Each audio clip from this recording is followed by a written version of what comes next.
Hello everyone. I hope सब बढ़िया होंगे। I am Alok and I welcome you all to कर्म सखास high lecture series for CAPF and CDS exams. So हमारी ये पॉलिटी की जो रिवीजन सीरीज है, ये आज की 9th क्लास है। इसके बाद हम एक क्लास और करेंगे, फिर हमारी पॉलिटी की जो रिवीजन सीरीज है उसका पूरा सिलेबस हम कवर कर लेंगे अगली क्लास में। तो पिछली क्लास में हमने देखा कि कैसे इमरजेंसी के दौरान जो सारी पावर है वो न्यू दिल्ली में बैठी सेंट्रल गवर्नमेंट के हाथ में चली जाती है। राइट, तो आपको इमरजेंसी के प्रोविजंस जो है वो हमने लास्ट क्लास में सारे समझा दिए। तो लेकिन आप ये सोचिए कि हमारा देश जो है वो सिर्फ दिल्ली या स्टेट कैपिटल्स से तो नहीं चलता है ना। तो इंडिया की जो असली आत्मा है वो उसके गांव और कस्बों में बसती है। तो इमेजिन करिए कि आपके मोहल्ले में सड़क टूट जाए या आपके गांव के कुएं में पानी साफ नहीं आ रहा है, तो क्या आप इस काम के लिए सीधा प्रधानमंत्री को फ़ोन लगाएंगे या आप अपने स्टेट के चीफ मिनिस्टर के पास जाएंगे? नहीं ना, आप डायरेक्ट उनके पास नहीं जाएंगे। तो इस समस्या को सॉल्व करने के लिए हमारे कॉन्स्टिट्यूशन में एक नया अध्याय जोड़ा गया, जिसको हम कहते हैं the third tier of democracy, यानी लोकल गवर्नमेंट, जिसमें पंचायती राज और म्यूनिसपैलिटीज दोनों इंक्लूडेड हैं।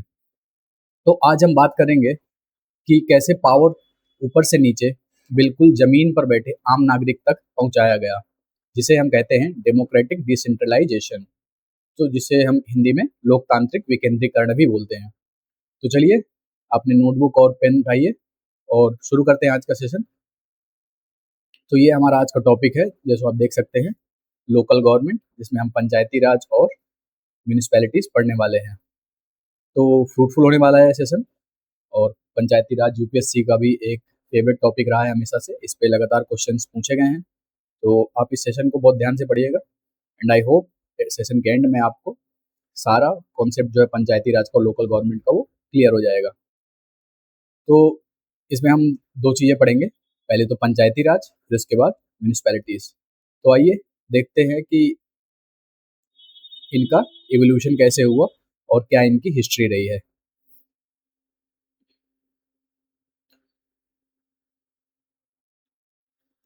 तो देखिए, जो हमारी गवर्नमेंट है वो पूरे देश में 3 टियर में काम करती है। तो गवर्नमेंट ऑफ इंडिया जो है उस 3 टियर में काम करती है। देखिए, सबसे ऊपर आता है सेंट्रल गवर्नमेंट, जो हमारी केंद्र सरकार है। फिर उसके नीचे आते हैं आपके स्टेट गवर्नमेंट, जो हमारी राज्य सरकारें होती हैं। फिर इसके बाद आता है हमारा लोकल गवर्नमेंट, जो हमारा आज का टॉपिक भी है। तो लोकल गवर्नमेंट, ये इसमें हम दो अमेंडमेंट पढ़ेंगे जिनसे ये जोड़ा गया है, 73rd कॉन्स्टिट्यूशनल अमेंडमेंट एक्ट और 74th कॉन्स्टिट्यूशनल अमेंडमेंट एक्ट। ये 1990, ये आपके दोनों जो अमेंडमेंट हैं ये 1992 में कॉन्स्टिट्यूशन में ऐड किए गए थे। तो लोकल गवर्नमेंट जो हमारा सब्जेक्ट है, ये हमारा स्टेट लिस्ट का सब्जेक्ट है, ये आप याद रखिएगा। UPSC आपसे पूछ सकता है कि लोकल गवर्नमेंट आपका जो है a subject of state list. जो हमारी 3 लिस्ट होती हैं, यूनियन लिस्ट, स्टेट लिस्ट और कॉन्करेंट लिस्ट, तो हमारा जो लोकल गवर्नमेंट है ये स्टेट लिस्ट का सब्जेक्ट है, राइट। तो आप ये पॉइंट अपने नोट्स में ऐड कर लीजिएगा। तो जो हमारा पहला टॉपिक है, जो पंचायती राज हम पढ़ेंगे, पंचायती राज इंस्टीट्यूशंस, जिनको हम PRIs भी शॉर्ट फॉर्म में बोल देते हैं। तो इसको पढ़ेंगे हम आज। पहले 2 पार्ट में पढ़ना है हमको। अगला टॉपिक हमारा म्यूनिसपैलिटी होगा। तो पहले हम पंचायती राज देख लेते हैं। तो इसकी हिस्टोरिकल जर्नी और जो जो कमिटीज इसमें रोल प्ले करी हैं वो हम देखते हैं। तो आपको पता है कि गांधी जी एक बहुत बड़ा सपना था उनका, एक सपना था जिसे वो कहते थे ग्राम स्वराज। तो जो महात्मा गांधी का सपना था एक, जिसे वो ग्राम स्वराज कहते थे, इसका मतलब क्या था कि हर गांव अपने आप में आज़ाद और आत्मनिर्भर होगा। तो हमने DPS पढ़ते वक्त आर्टिकल 40 में देखा था, जिसमें लिखा था कि सरकार पंचायत बनाएगी। तो हमारी DPSP में आर्टिकल 40 में लिखा है that government will form panchayat. लेकिन शुरुआत में इनके पास कोई कॉन्स्टिट्यूशनल पावर नहीं थी। DPS में इनको इंक्लूड जरूर किया गया था इस पॉइंट को, बट इनिशियली इनके पास कोई कॉन्स्टिट्यूशनल पावर नहीं थी। तो पार्लियामेंट ने अलग अलग कमिटीज़ बनाई ये देखने के लिए कि इससे कैसे लागू किया जाए। तो इन कमिटीज़ का सीक्वेंस एग्जाम में बहुत पूछा जाता है। जो कुछ कमिटीज़ हैं मैं आगे आपको बताऊंगा, तो इनका सीक्वेंस आप याद रखिएगा। और इसके लिए मैं आपको एक ट्रिक भी बताऊंगा लास्ट में कि किस ट्रिक से आप इसको याद रख सकते हैं। तो जो हमारी पहली कमिटी थी उसको हम कहते हैं बलवंत राय मेहता कमिटी।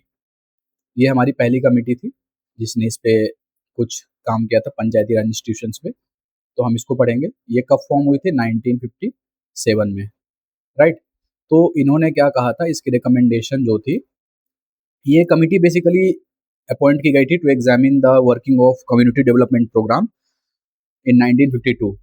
और इसने रिकमेंडेशन दिया कि हमको एक स्कीम एस्टेब्लिश करनी पड़ेगी, और स्कीम का नाम दिया उसने डेमोक्रेटिक डिसेंट्रलाइजेशन।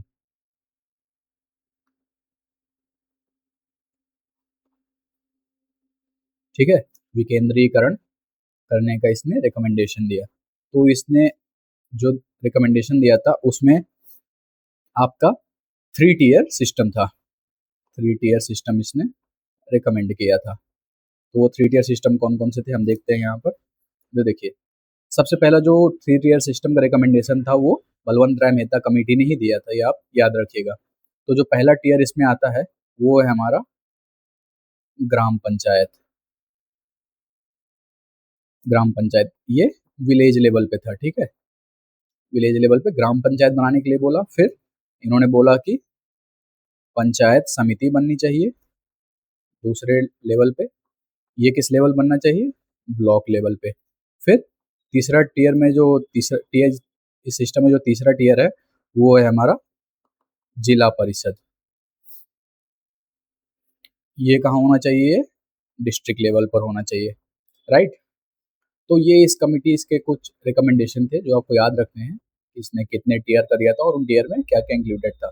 फिर हमारी जो दूसरी कमिटी आती है वो होती है हमारी अशोक मेहता कमिटी। ये कब बनी? 1977 में। तो आप इनके ईयर भी याद रखिएगा। और इसने क्या कहा, इसने जो बलवंत राय मेहता ने 3 टियर कमिटी रिकमेंडेशन दी थी, तो इसने 2 टियर सिस्टम के लिए एडवोकेट किया। 2 टियर सिस्टम। तो 2 टियर सिस्टम में क्या कहा, एक होगा हमारा जिला परिषद और दूसरा इसने मंडल पंचायत के लिए रिकमेंडेशन दिया था, ठीक है। फिर अगली जो हमारी कमेटी है, अभी मैं आपको पीडीएफ में भी ये सारी कमिटीज़ के जो रिकमेंडेशन थे वो पढ़ाऊंगा, अभी यहाँ पर आपको शॉर्ट में बता दे रहा हूँ मैं। फिर तीसरी जो कमेटी थी वो हमारी वो थी GVK राव कमेटी। ये हमारी 1985 में आई थी। तो इन्होंने लोकल बॉडीज को ग्रास विदाउट रूट्स कहा था। इसने क्या कहा था? Grass without roots. तो इसने कहा था जो हमारा डेवलपमेंट का प्रोसेस है वो बहुत ब्यूरोक्रेटाइज्ड हो गया है, जिससे जो है हमारी पंचायती राज इंस्टीट्यूशन से हम अलग होते जा रहे हैं। तो इनने भी जो पंचायती राज इंस्टीट्यूशन है इनको स्ट्रॉन्ग बनाने के लिए रिकमेंडेशन दिया था, ठीक है। फिर जो हमारी चौथी कमेटी है वो है हमारी LM सिंघवी कमेटी। ये आपके 1986 में आई। तो आप ये ईयर जरूर याद रखिएगा, ये एग्जाम में पूछा जाता है बहुत बार। ये इससे क्वेश्चन आया है कि मैच द फॉलोइंग दे देगा कि कौन सी कमेटी कौन सी ईयर में आई है, या तो सीक्वेंस दे देगा क्रोनोलॉजी में अरेंज करने के लिए। तो आप ये याद रखिएगा। फिर LM सिंघवी कमेटी जो थी उन्होंने सबसे पहले कहा कि अगर पंचायत को सच में चलाना है तो उन्हें कॉन्स्टिट्यूशनल स्टेटस यानी संवैधानिक दर्जा दो। तो सबसे पहले किसी कमेटी ने जो रिकमेंडेशन दी थी जो पंचायती राज इंस्टीट्यूशंस हैं इनको कॉन्स्टिट्यूशनल स्टेटस देने के लिए वो इसी कमेटी ने करी थी। तो ये आप याद रखिएगा। ये एग्जाम में पूछ सकता है आपको स्टेटमेंट फॉर्म में कि which of the following committees first advocated for constitutional status to Panchayati Raj institutions. तो एल एम सिंघवी कमेटी ने पहली बार रिकमेंडेशन दी थी। और फिर इसी एल एम सिंघवी कमेटी के रिकमेंडेशन को मानते हुए साल 1992 में दो ऐसे हिस्टोरिक अमेंडमेंट हुए जिन्होंने पूरी पिक्चर ही बदल दी। तो हम आगे पढ़ेंगे 73rd और 74th, ये दो अमेंडमेंट थे जिन्होंने एस्टेब्लिशमेंट किया पंचायती राज इंस्टीट्यूशंस के कॉन्स्टिट्यूशनल स्टेटस का। दो और कमिटी भी आती हैं, ये थोड़ी इंपॉर्टेंट नहीं है बट आप इनको मैं बता देता हूँ एक बार। एक है थंगन कमिटी, ये आपकी 1988 में आई थी। फिर इसके बाद एक आती है आपकी गडगिल कमिटी, ये आपकी 1988 में ये भी आई थी। ठीक है, ये दो कमिटीज भी हैं जिनको आप याद रख सकते हैं, ज़्यादा इंपॉर्टेंट नहीं है इसीलिए मैं भी इनके प्रोविजंस नहीं बताता हूँ। तो मैं आपको यहाँ से भी दिखा देता हूँ एक बार। तो ये मैंने जो आपको बताया कि लोकल सेल्फ गवर्नमेंट है जो ये स्टेट का सब्जेक्ट है। 7th शेड्यूल में हमारी जो लिस्ट है तीनों, उनमें आता है ये स्टेट लिस्ट में। और जो कॉन्स्टिट्यूशन लोकल गवर्नमेंट है इसको कॉन्स्टिट्यूशनलाइज्ड किया गया via 73rd and 74th constitutional amendment act 1992। किस गवर्नमेंट के अंदर? नरसिम्हा राव गवर्नमेंट के अंदर। ठीक है, तो जो पंचायती राज है deals with rural local bodies and with municipalities. तो जो रूरल लोकल बॉडीज है ये पार्ट 9 और शेड्यूल 11 के अंदर आते हैं, और जो म्यूनिसपैलिटीज है ये अर्बन लोकल बॉडीज के अंदर डील करते हैं, ये पार्ट 9 है और शेड्यूल 12 के अंदर आते हैं। ठीक है, तो आर्टिकल जो 40 है यहाँ पर जो मेंशन है, आर्टिकल 40 डीपीएसपी है हमारा, it serves as the foundational directive. तो जो आर्टिकल 40 में है इसने डीपीएसपी में बोला गया था कि सरकार को पंचायत बनानी होंगी, तो इसी के बेसिस पे हमारा जो पंचायती राज इंस्टीट्यूशंस बने। अब यहाँ पर एक एवोल्यूशनरी टाइमलाइन है जो कमिटीज की, ये मैंने आपको दे दिया है यहाँ पर। बलवंत राय मेहता कमेटी कब आई और इसने क्या रिकमेंडेशन दिए, फिर अशोक मेहता कमेटी, फिर इसके बाद जीवी के राव कमेटी और एल एम सिंघवी कमेटी जो लास्ट कमेटी है जिसने कॉन्स्टिट्यूशनल स्टेटस के लिए पहली बार रिकमेंडेशन दी थी, कॉन्स्टिट्यूशनल स्टेटस टू पीआरआईज। ठीक है, यहाँ पर भी लिखा है कॉन्स्टिट्यूशनल रिकग्निशन रिकमेंडेड। फिर अब इन सारी कमिटीज के जो कोर रिकमेंडेशंस थे वो भी देख लेते हैं। तो इसने 3 टियर पंचायती राज सिस्टम करा, ग्राम पंचायत, पंचायत समिति और जिला परिषद। फिर इसने भी कहा कि पंचायत समिति जो हमारी वो एग्जीक्यूटिव बॉडी होना चाहिए और जिला परिषद जो है एडवाइजरी और सुपरवाइजरी बॉडी होनी चाहिए।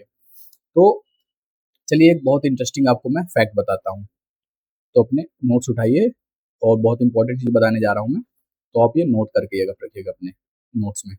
ठीक है, तो हम सब पढ़ते हैं कि पंचायत को जो है लीगल स्टेटस 1992 में मिला, राइट, कॉन्स्टिट्यूशनल अमेंडमेंट एक्ट से। लेकिन आपको पता है जो इंडिया का सबसे पहला पंचायत कब और कहाँ शुरू हुआ था? ये डेट आप याद रखिएगा, 1959। इस दिन पहली बार कोई पंचायत सेटअप हुई थी, कहाँ? नागौर, जो हमारा राजस्थान में आता है। तो नागौर में सबसे पहली पंचायती राज इंस्टीट्यूशन एस्टेब्लिश किया गया था। और आज ये 2 अक्टूबर ही क्यों लिया गया है डेट, इसका भी लॉजिक मैं बताता हूँ कि आज से बहुत साल पहले 2 अक्टूबर 1959 को गांधी जयंती थी। ठीक है, 2 अक्टूबर को हमारी गांधी जयंती होती है, इसीलिए पंडित जवाहरलाल नेहरू ने राजस्थान के नागौर डिस्ट्रिक्ट में पहली बार पंचायती राज इंस्टीट्यूशन का इनॉग्रेशन किया। और इसके तुरंत बाद पहले नागौर, फिर आंध्र प्रदेश ने भी थोड़ा अच्छे से क्लियर लिख देता हूँ मैं,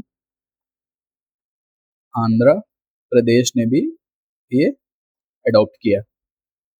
लेकिन क्योंकि तब तक ये कॉन्स्टिट्यूशन में मैंडेटरी नहीं था, इसीलिए बाकी स्टेट्स ने इस पर ध्यान नहीं दिया। तो ये फैक्ट स्टेट पीसीएस और एसएससी एग्जाम्स के लिए सबसे फेवरेट है, और सीएपीएफ और सीडीएस में भी कई बार ये पूछा गया है कि कौन से जगह पे पहली बार पंचायत एस्टेब्लिश हुई थी। ठीक है, तो यही यहाँ पर मेंशन है, ये मैं आपको यहाँ पर दिखा देता हूँ कि राजस्थान के नागौर डिस्ट्रिक्ट में सबसे पहले पंचायती राज इंस्टीट्यूशन 2 अक्टूबर 1959 को एस्टेब्लिश हुए थे। फिर दूसरा जो है हमारा नागौर, ये आंध्र प्रदेश में होता है, पहला नागौर, दूसरा आंध्र प्रदेश। फिर जो दूसरी कमेटी थी हमारी वो कौन सी थी? अशोक मेहता कमेटी। इसने 2 टियर सिस्टम रिकमेंड किया। फिर इसने रिकमेंड किया क्रिएशन ऑफ मिनिस्टर और Panchayati Raj in the state council of minister. ठीक, ये पीडीएफ मैं आपको प्रोवाइड करा दूंगा, डिस्क्रिप्शन में इसका लिंक मिल जाएगा आपको, आप वहाँ से इसको डाउनलोड करके रिवाइज कर सकते हैं। बहुत ही क्रिस्प और शॉर्ट नोट्स हैं इसमें, और फालतू की चीज़ें नहीं लिखी हैं, जो एग्जाम में इंपॉर्टेंट है और जिनसे क्वेश्चन आते हैं वही चीज़ें इसमें मेंशन है। फिर हमारी जो जीवी के राव कमेटी है, ये इसके रिकमेंडेशन है। तो it concluded that Panchayati Raj institution से हमारे ग्रास विदाउट रूट्स बन गए हैं ड्यू टू ब्यूरोक्रेटाइजेशन। तो ब्यूरोक्रेटाइजेशन इतना हो गया है कि जो हमारी पंचायती राज इंस्टीट्यूशन है ये बिना जड़ की घास बन गई हैं। It also recommended making the district development commissioner the chief executive of जिला परिषद। तो एक फैक्ट है, आप इसको याद कर सकते हैं। फिर L M Singhvi committee first heavily recommended constitutional recognition for local bodies. तो सबसे पहले किसने कॉन्स्टिट्यूशन अमेंडमेंट, कॉन्स्टिट्यूशनल रिकग्निशन के लिए मांग करी थी? L M Singhvi committee. फिर जो मैंने आपको दो कमिटीज बताई, टंडन कमेटी और गडगिल कमेटी, दोनों 1988 में आई थी। They both supported the three tier system and former constitutional status, directly paving the way for 1992 amendment bills. अब हम देखते हैं जो अपने दोनों कॉन्स्टिट्यूशन अमेंडमेंट हुए, इनको पढ़ते हैं। चलिए, ये एक बहुत ही तूफानी अमेंडमेंट है। तो अगर इनको आप आमने सामने कंपेयर करेंगे, जो जमीन पर लोकतंत्र लेकर आएंगे, देखिएगा आपको पूरा समझ में आएगा कि एक्चुअल में क्या था। तो जो हमारा 73rd कॉन्स्टिट्यूशनल अमेंडमेंट एक्ट है 1992 का, पहले हम इसको देखते हैं। ठीक है, तो इसने क्या किया, इसने आपका रूरल लोकल, देखिए हमारे देश में दो तरीके के हैं, एक रूरल होता है एरिया, एक अर्बन एरिया होता है। ठीक है, तो रूरल एरिया के लिए जो है 73rd अमेंडमेंट था और अर्बन के लिए 74 था। तो रूरल लोकल गवर्नमेंट, मतलब जिनको हम पंचायत बोलते हैं, इनको कॉन्स्टिट्यूशनल स्टेटस दिया। फिर इसमें कुछ एडिशंस भी हुए हमारे कॉन्स्टिट्यूशन में, वो भी देख लेते हैं। यहाँ पर एडिशंस आप याद रखिएगा, ये इंपॉर्टेंट है। तो पार्ट 9 जो है हमारे कॉन्स्टिट्यूशन का, ये ऐड किया गया और इसके अंदर कितने आर्टिकल्स आते हैं? आर्टिकल 243 टू 243 ओ, ये आप याद रखिएगा, 243 ओ, ये पंचायत के आर्टिकल हैं। अभी मैं आगे आपको ये सारे आर्टिकल दिखाऊंगा। ठीक है, फिर पार्ट 9 ऐड हो गया हमारे कॉन्स्टिट्यूशन में। फिर एक शेड्यूल भी ऐड किया गया जिसको हम कहते हैं 11th schedule of our constitution. जो 11th शेड्यूल है हमारे कॉन्स्टिट्यूशन का, it contains 29 subjects, 29 subjects on Panchayati Raj institutions. तो ये कुछ फंक्शनल आइटम्स हैं, ये इसमें मेंशन है 11th शेड्यूल में, ये भी आप याद रख सकते हैं। फिर इसने थ्री टीयर सिस्टम जो है, इसको कॉन्स्टिट्यूशनल स्टेटस दिया, और पंचायत, फिर पंचायत समिति,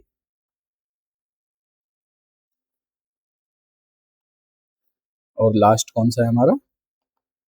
जिला परिषद। तो ये थ्री टीयर जो है, ये कौन सी कमेटी ने इनके नाम रिकमेंड किए थे, आप मुझको कमेंट में बताइएगा। अभी मैंने आपको ऊपर पढ़ाया है, तो आप मुझको कमेंट में इसका आंसर दीजिएगा। ठीक है, अब ये 73rd कॉन्स्टिट्यूशन अमेंडमेंट एक्ट हो गया। अब हम 74th कॉन्स्टिट्यूशन अमेंडमेंट एक्ट भी देखते हैं, जो हमारी अर्बन लोकल बॉडीज के लिए बनाया गया है। ये भी 1992 में ही आया था, दोनों साथ में हुए थे नरसिम्हा राव गवर्नमेंट के टाइम पे, आप याद रखिएगा। ठीक है, तो इसमें क्या क्या है देखिए, अर्बन लोकल गवर्नमेंट, जिनको हम म्यूनिसिपैलिटीज भी बोलते हैं, म्यूनिसिपैलिटीज। ठीक है, तो ये 74th कॉन्स्टिट्यूशन अमेंडमेंट एक्ट से इनको कॉन्स्टिट्यूशनल स्टेटस मिला। फिर इसने कुछ एडिशन किए, कौन कौन से? Part 9A। तो देखिए पंचायत में पार्ट 9 ऐड हुआ था, और अर्बन लोकल बॉडीज के लिए पार्ट 9A बनाया गया है। और आर्टिकल्स इसमें हैं, आर्टिकल्स कौन कौन से? 243P to 243ZG। ठीक है, अभी देखिए पंचायत में क्या क्या था, पंचायत में 243 से 243 ओ तक था, और हमारा जो म्यूनिसपैलिटीज है इसमें 243P से 243ZG तक है। तो ये पार्ट ऐड हो गया 74th से। फिर एक शेड्यूल भी ऐड किया गया जिसको हम बोलते हैं 12th schedule of our constitution, ये भी ऐड किया गया। इसके अंदर कितने आइटम्स थे? 18 सब्जेक्ट्स। ठीक है, ये म्यूनिसपैलिटीज के लिए 12th शेड्यूल में ऐड किए गए। अब इसने भी 3 टियर सिस्टम अडॉप्ट किया या इसको स्टेटस दिया। पहला था हमारा नगर पंचायत, थोड़ा क्लियर लिख देता हूँ राइटिंग के लिए, आई एम रियली सॉरी, मेरी राइटिंग थोड़ी अच्छी नहीं है, तो आप उससे थोड़ा एडजस्ट कर लीजिएगा। जो आपको समझ में ना आए, अभी पीडीएफ प्रोवाइड करूंगा, वहाँ सारा आपको ये मिल जाएगा। तो पहला हमारा नगर पंचायत, फिर दूसरा कौन सा था, दूसरा हमारा म्यूनिसिपल काउंसिल, फिर तीसरा आपका म्यूनिसिपल कॉरपोरेशन, राइट। तो ये 3 टियर हैं जो म्यूनिसिपैलिटीज के हैं, आप ये याद रखिएगा। तो भाई ये 2 अमेंडमेंट हो गए। अब इन 2 अमेंडमेंट्स ने कुछ बातें सारे स्टेट्स के लिए कंपलसरी कर दी हैं, जैसे कि हर 5 साल में इलेक्शंस करना जरूरी है, और अगर पंचायत पहले डिसॉल्व हो जाए 5 साल पूरे होने के पहले, तो 6 महीने के अंदर चुनाव कराना ही पड़ेगा, ठीक है। तो ये कंपलसरी किया गया है इन अमेंडमेंट से। और इसके साथ साथ सबसे बड़ा और प्रोग्रेसिव फीचर जो है इन अमेंडमेंट्स का, वो है हमारा रिजर्वेशन। तो रिजर्वेशन ये आर्टिकल 243 डी के अंडर मेंशन है फॉर पंचायत के लिए। अब इसमें क्या है, 33% ऑफ सीट्स, या बोल सकते हैं आप 1/3, 1/3 जो है सीट्स पंचायत की, वो they should be reserve for women. तो ये एक बहुत ही प्रोग्रेसिव स्टेप है मॉडर्न सोसाइटी का, जिसको हमारे 1992 में ही हमारे कॉन्स्टिट्यूशन में ऐड कर दिया गया था। अब देखिए हमारी पार्लियामेंट जो है, इसमें लोकसभा राज्यसभा दोनों आते हैं, उसमें अभी तक वुमेन रिजर्वेशन पूरी तरह लागू होने में इतना वक्त लग गया, पर हमारी पंचायत में 1992 में ही मिनिमम 33% सीट्स वुमेन के लिए रिजर्व है। तो आप देख सकते हैं कितना अच्छा आइडिया था ये, क्योंकि अभी हमने देखा ना कि हमारी लोकसभा में 33% सीट रिजर्व करी गई हैं नारी शक्ति वंदन अधिनियम के अंडर। तो ये तो लोकसभा राज्यसभा में अभी किया गया है, बट जो पंचायत में ये पहले से ही प्रोविजन था, 1992 से ही ये प्रोविजन इनके अंडर था। तो कई स्टेट जैसे बिहार, एमपी ने तो इसे बढ़ाकर 50% तक कर दिया है। जो पंचायत हैं इनको कई स्टेट्स ने 50% तक रिजर्वेशन इनका बढ़ा दिया है। तो इसको बोलते हैं real empowerment of women at grass root level, real empowerment of women at grass root level, ठीक है। अब चलिए अगली चीज हम देखते हैं कि उससे पहले चलिए एक प्रैक्टिकल दिमाग की कसरत करते हैं। तो जो ग्राम पंचायत के चुनाव होते हैं, जैसे सरपंच का इलेक्शन, वो चुनाव करवाता कौन है, ये भी तो जानना जरूरी है। तो आपका दिमाग क्या कहेगा, भाई देश का इलेक्शन कमीशन जो है हमारा, जो प्राइम मिनिस्टर या सांसदों के चुनाव करवाता है, वही पंचायत का भी चुनाव कराता होगा, राइट। लेकिन ऐसा नहीं है। देश का सेंट्रल इलेक्शन कमीशन जो है, वो लोकल इलेक्शन को कभी हाथ भी नहीं लगाता है। तो इन चुनाव को कराने के लिए हर स्टेट में एक अलग बॉडी होती है, जिसे हम कहते हैं स्टेट इलेक्शन कमीशन। तो जो स्टेट इलेक्शन कमीशन है, ये हमारे लोकल गवर्नमेंट के चुनाव कराता है अंडर आर्टिकल 243 के, ठीक है। और जो सेंट्रल इलेक्शन कमीशन जो है, वो सिर्फ प्रेसिडेंट, वाइस प्रेसिडेंट, पार्लियामेंट और स्टेट असेंबलीज के चुनाव कराता है। तो ये एक ट्रैप है जहाँ बड़े बड़े टॉपर्स फंस जाते हैं, तो इसे आप ध्यान से अपने नोट्स में ऐड कर सकते हैं इस पॉइंट को, ठीक है। चलिए अब आपको मैं पीडीएफ के थ्रू भी बता देता हूँ। तो यहाँ 73rd अमेंडमेंट है, इसके बारे में बताया गया है। कॉन्स्टिट्यूशनल प्लेसमेंट पार्ट 9 ऐड किया गया, और 11 शेड्यूल, इसमें 29 फंक्शनल आइटम अंडर आर्टिकल 243 जी। तो पंचायत में कौन कौन से आर्टिकल्स हैं, 243 से 243 ओ तक। और जो ग्राम सभा का, ये कि ग्राम सभा और ग्राम पंचायत दो चीज़ें होती हैं, तो मैं आपको इनमें डिफरेंस बता देता हूँ। जो ग्राम सभा होती है, उसमें जो विलेज के सारे मेंबर्स होते हैं, वो ग्राम सभा होती है। और ग्राम पंचायत क्या होती है, जो हम चुन के अपने, जो हम चुनते हैं वहाँ पर ग्राम, अपने गांव में, वो कॉन्स्टिट्यूट ग्राम पंचायत, ठीक है। तो इट इज जो ग्राम सभा होती है हमारी वो फाउंडेशनल यूनिट होती है। It consist of all registered voters in the village area. जो भी गांव के रजिस्टर्ड वोटर्स हैं वो सब ग्राम सभा कॉन्स्टिट्यूट करते हैं अंडर आर्टिकल 243A। फिर जो 3 टेड स्ट्रक्चर है ये मैंने बताया आपको। पहला ग्राम पंचायत विलेज लेवल पर, फिर जो इसके चेयरपर्सन है वो डायरेक्टली इनडायरेक्टली इलेक्ट किए जाते हैं। जो पंचायत समिति होती है इंटरमीडिएट लेवल पर होती है। इसके जो चेयरपर्सन के इलेक्शन है वो इनडायरेक्ट होते हैं, ये आप नोट करके रखिएगा, स्टार मार्क कर लीजिए यहाँ पर। फिर तीसरा हमारा आता है जिला परिषद, जिसको डिस्ट्रिक्ट लेवल पर रखा गया है। इसके भी जो चेयरपर्सन है इनका इलेक्शन जो है वो इनडायरेक्ट होता है। तो ये स्टेटमेंट में आपको यूपीएससी फंसा देता है कि the election of chairman for gram panchayat is direct and election for जिला परिषद चेयरमैन इज डायरेक्ट और इनडायरेक्ट। तो ये आप थोड़ा सा अच्छे से समझ लीजिएगा। अब एक यहाँ पर नोट आप देखिएगा कि states with a population below 20 lakhs can skip the intermediate और block level under article 243B। तो इसका मतलब क्या हुआ, देखिए जो जिन स्टेट्स की पॉपुलेशन बिलो 20 lakhs है वो जो ये बीच का जो ब्लॉक लेवल का हमारा ये है इसको स्किप कर सकते हैं, सिर्फ ग्राम पंचायत और जिला परिषद होगा वहाँ। और इन पे जो मेंबर्स होते हैं वो डायरेक्टली इलेक्टेड होते हैं हर लेवल पे, ठीक है। जो चेयरपर्सन है वो इनडायरेक्टली इलेक्ट होते हैं, बट जो मेंबर्स हैं वो डायरेक्टली इलेक्ट होते हैं। अब देखिए कुछ कंपलसरी प्रोविजंस या वॉलंटरी प्रोविजंस देख लेते हैं। ये थोड़े इंपॉर्टेंट है स्टेटमेंट बेस्ड क्वेश्चंस के लिए। ये जो टेबल है ये इंपॉर्टेंट है, आप याद रखिएगा। जो कंपलसरी प्रोविजंस है उसमें आता है organisation of gram sabha, establishment of 3 tier system except states below 20 lakh population, फिर direct elections for all seats at all levels, indirect elections for chairperson at intermediate and district level, और जो मिनिमम एज होती है election contest करने के लिए वो 21 year होती है फॉर पंचायत, ठीक है। मतलब जो लोकल गवर्नमेंट है उसमें अगर आपको कंटेस्ट करना है तो आपकी मिनिमम एज जो है वो 21 होनी चाहिए।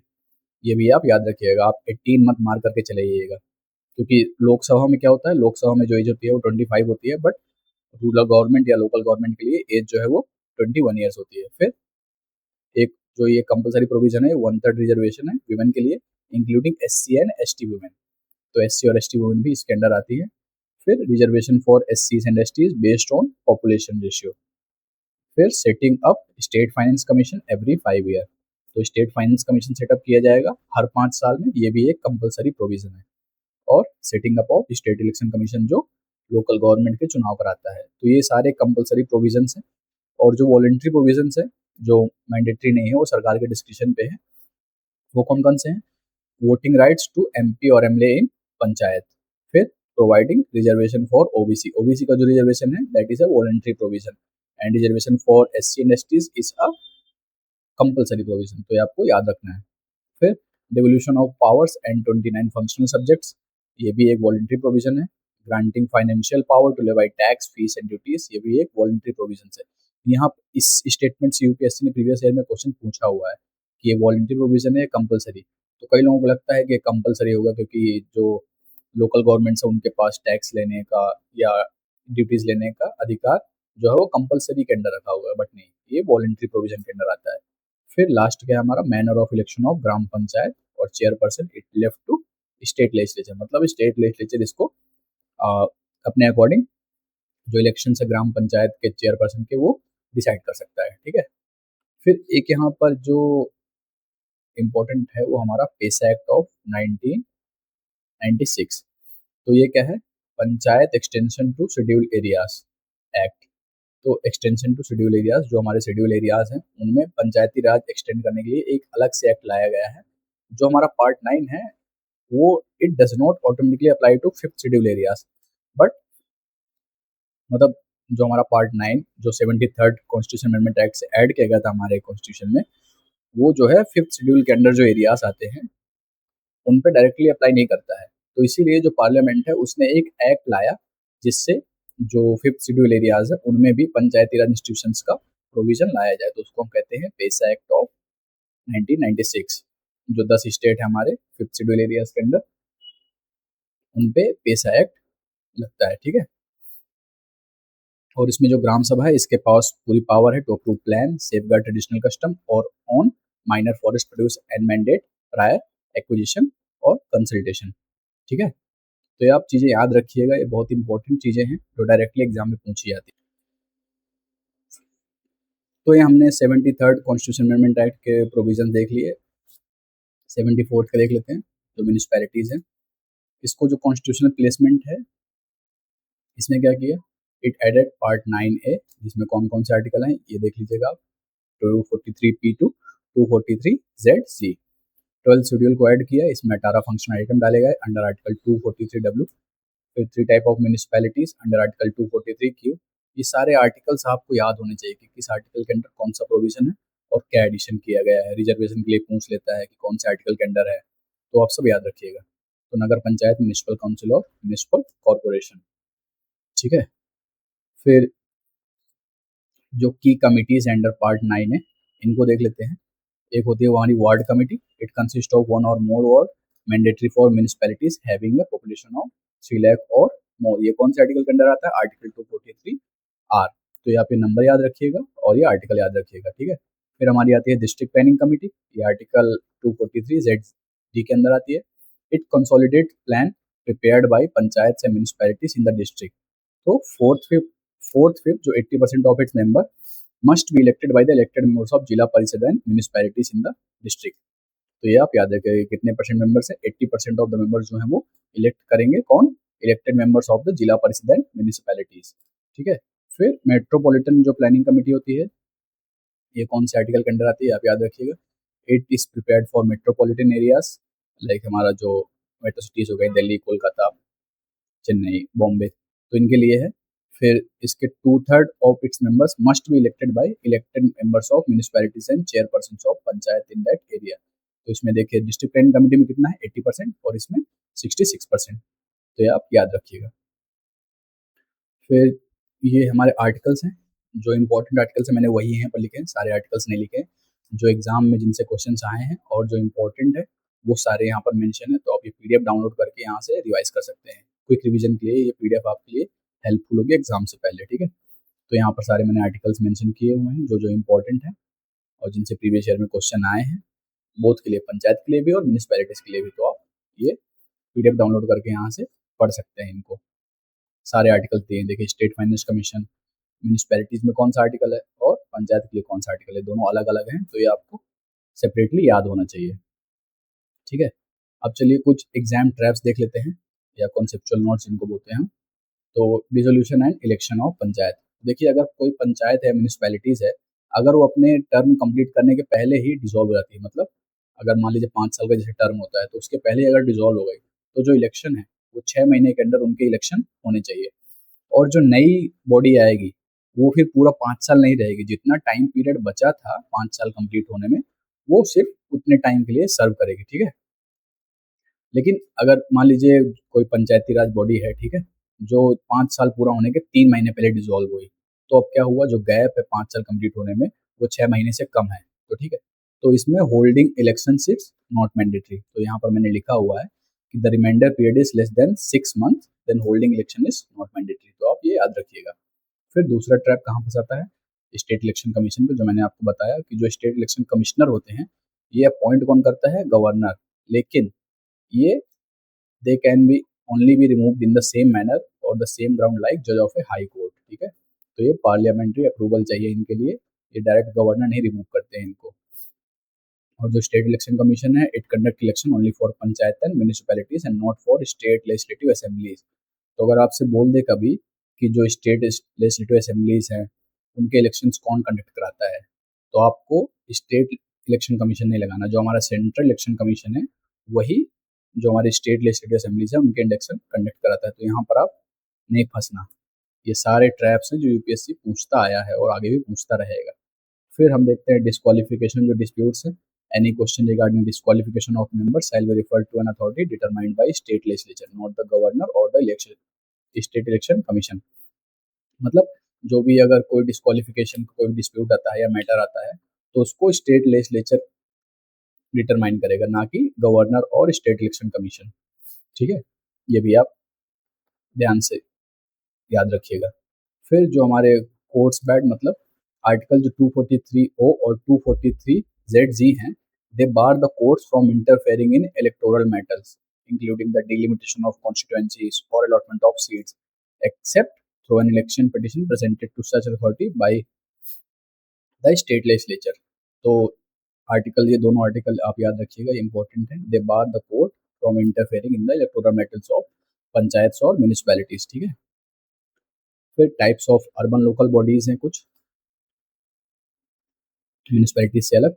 तो यहाँ पे देख लेते हैं हम. जो कंटेनमेंट बोर्ड है, आपने देखा होगा कैंट एरियाज होते हैं किसी किसी सिटीज़ में, तो वो भी 74th कॉन्स्टिट्यूशन अमेंडमेंट एक्ट से ही बनाए गए हैं. तो ये कैंटोनमेंट एक्ट ऑफ 2006 के अंडर बनाया गया है और administered directly by ministry of defence, not the state government. ठीक है. तो जो कंटेनमेंट बोर्ड है वो किसी स्टेट में है तो उसको central government by ministry of defence administer करेगी, और जो उसका मिलिट्री कमांडिंग ऑफिसर होगा वो हमारा उसका एक्स ऑफिशियो प्रेसिडेंट होता है. ये बहुत ही इंपॉर्टेंट है क्योंकि डिफेंस एग्जाम है और जो कंटेनमेंट बोर्ड होते हैं ये भी डिफेंस रिलेटेड चीज़ें हैं. तो ये आपको पता होना चाहिए कि इनको एडमिनिस्टर कौन करता है और इनके जो है प्रेसिडेंट कौन होता है. तो जो मिलिट्री ऑफिसर होगा उस कैंटोनमेंट बोर्ड का, जो कमांडिंग ऑफिसर होगा, वही इनका प्रेसिडेंट होता है. ठीक है. फिर आते हैं हमारे पोर्ट ट्रस्ट. तो ये created by act of parliament to manage ports and provide civic amenities. जो पोर्ट्स के अराउंड ये ट्रस्ट क्रिएट किए गए थे. फिर town area committee setup by separate act of state legislature for semi urban towns managing limited civic function like street lighting. तो इसके लिए ये कमेटी बनाई गई है. स्पेशल पर्पस एजेंसी भी बनाई गई है अर्बन लोकल बॉडीज में. तो फंक्शन बेस्ड है, एरिया बेस्ड नहीं है. मतलब जो डीडीए है हमारी दिल्ली डेवलपमेंट अथॉरिटी, ये वाटर सप्लाई बोर्ड, तो ये फंक्शन के अकॉर्डिंग ये कमिटीज बनाई गई हैं, एजेंसीज बनाई गई हैं. तो आई होप आपको चीज़ें समझ में आई होंगी. मैंने सारा आपको पंचायती राज और म्यूनिसिपैलिटीज़ का हिस्टोरिकल बैकग्राउंड भी बताया और कौन कौन सी कमिटी इसमें इम्पोर्टेंट हैं, कॉन्स्टिट्यूशन में हमारे क्या चेंज किया गया, क्या पार्ट ऐड किया गया, क्या शेड्यूल ऐड किया गया, कौन कौन से आर्टिकल्स इंपॉर्टेंट हैं और प्रोविजंस क्या हैं. तो ये सारा हमने डिस्कस किया है. अब मैं आपको एक दो चीज़ें और बता देता हूँ यहाँ पर जो इम्पोर्टेंट है इसके लिए. ठीक है. तो अभी हमने देखे ट्रैप्स देखे, वहाँ पर कुछ एक दो ट्रैप और हैं जो यूपीएससी बार बार पूछता आया है, वो मैं आपको यहाँ पर अलग से बता देता हूँ. कि देखिए, अगर आपको लोकसभा का चुनाव लड़ना है तो आपकी एज कितनी होनी चाहिए? 25, राइट, फॉर लोकसभा. लेकिन अगर आपको पंचायती राज इंस्टीट्यूशन या म्यूनिसिपैलिटीज में लड़ना है तो आपकी एज 21 होनी चाहिए. तो आपको ये ध्यान रखना है. यहाँ पर यूपीएससी आपको कंफ्यूज करता है, 25 दे देगा दोनों में तो आप कंफ्यूज हो जाएंगे. फिर हमारा एक है state finance commission. State finance commission, तो अब ये किस लिए होता है भाई? अब पंचायत को जो है उनको देखिए, वो तो है नहीं, वो टैक्स लगाने का जो प्रोविजन है वो तो वॉलेंट्री है. तो स्टेट फाइनेंस कमीशन है जो पंचायत को पैसा कहाँ से मिलेगा या टैक्स डिस्ट्रीब्यूट कैसे होगा, तो इसके लिए ये हर 5 साल में, एवरी 5 years ये बनाया जाता है. और इसको अपॉइंट कौन करता है? इसको अपॉइंट करते हैं हमारे, या बनाते कौन है? हमारे गवर्नर. तो ये भी आप याद रखिएगा. ठीक है. सो आज हमने देखिए जमीन से जुड़े इस लोकतंत्र के पिलर जो हमारे पंचायती राज और म्यूनिसिपैलिटीज है, इनको एकदम क्रिस्टल क्लियर दिमाग में सेट कर लिया है. ठीक है. अब हमें पूरे कॉन्स्टिट्यूशन के एडमिनिस्ट्रेटिव ढांचे को तो समझ लिया है. जो हमने पार्लियामेंट पढ़ लिया, प्रेसिडेंट पढ़ लिया, इमरजेंसी पढ़ लिया, लोकल गवर्नमेंट पढ़ लिया. लेकिन इस इतने बड़े देश को चलाने के लिए कुछ ऐसी स्पेशल ऑटोनमस बॉडी भी होती हैं जो बिना किसी पॉलिटिकल प्रेशर के काम करती हैं, जो हमारी इंडिपेंडेंट बॉडीज होती हैं. जैसे हमारा इलेक्शन कमीशन ऑफ इंडिया हो गया, या कैग हो गया, या सीबीआई हो गया, या यूपीएससी हमारा हो गया. ठीक है. तो ऐसी जो इंडिपेंडेंस ऑटोनोमस बॉडीज हैं, तो इनको भी तो पढ़ना जरूरी है कि इनके फंक्शंस क्या हैं, इनके मेंबर्स कैसे इलेक्ट होते हैं. तो ये हम अगले मॉड्यूल में पढ़ेंगे, जो हमारा अगला टॉपिक होने वाला है. तो अगली क्लास में इन पावरफुल इंस्टीट्यूशंस के मैकेनिज्म को समझेंगे हम. So that's all for today guys. I hope आपको ये सेशन अच्छा लगा होगा. अगर सेशन अच्छा लगा है तो प्लीज़ लाइक करिए और कमेंट करके बताइए कि और किन टॉपिक्स में आपको वीडियो चाहिए, तो मैं वो वीडियो भी बनाऊंगा आपके लिए. और हम कोशिश कर रहे हैं कि उन्हीं टॉपिक्स पे ज़्यादा फोकस किया जाए जो डायरेक्टली एग्जाम्स में इंपॉर्टेंस रखते हैं. जो अदर टॉपिक्स हैं जो इतने इंपॉर्टेंस नहीं रखते हैं, उन पे हम वीडियो अभी नहीं बना रहे हैं. बट अगर आपको चाहिए कि ये टॉपिक्स है जिन पे हमको लेक्चर चाहिए, तो आप कमेंट पे नीचे बताइएगा, हम उन पे भी फोकस करेंगे. And to test if you actually mastered this topic, you can download the premium mock test from the link in the description box, and also you can download this PDF. I will provide the link in the description box from the official website of the Karmsakha, karmsakha.com. So that's all for today guys. I hope आपको session पसंद आया होगा. Like करिए और इस channel को भी subscribe कर दीजिएगा. आगे भी कई सारी ऐसी रिवीजन वीडियोस आएंगी. सो तब तक मिलते हैं अगले सेशन में. तब तक पढ़ते रहिए और रॉक करते रहिए. थैंक यू एंड जय हिंद.